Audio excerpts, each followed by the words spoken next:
Check out this old house. You know, in these old houses, this wallpaper, sometimes it's actually holding up the plaster wall. So the customer didn't want to open up a can of worms, rip it down, and see what was underneath, and skim coating and all that. So she elected to prime and paint the walls, and we used that gardz there. That's why you see that shine on the wall. We did 2 coats of gardz.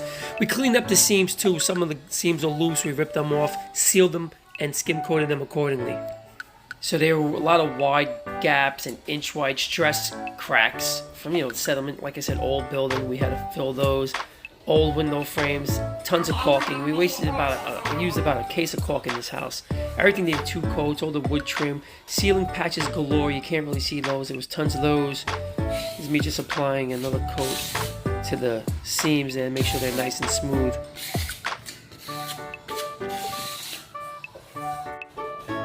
What you didn't see was me mopping the compound in between coats and me constantly cleaning. Look at the floors. Everything's as neat and as clean as possible.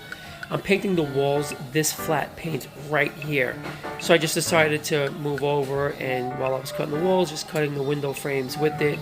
It covers perfectly, it bonds perfectly, saves me a lot of time on switching setups. Even though the walls were primed with the paper primer, we still want to put the first coat on super thin to avoid oversaturation. We did 3 coats. Tons of time and effort went into this little room, but it was worth all that hard work because it came out amazing. It's a completely different room. Everything's as neat and as clean and as perfect as can be. Paint like a gentleman. Katie cares.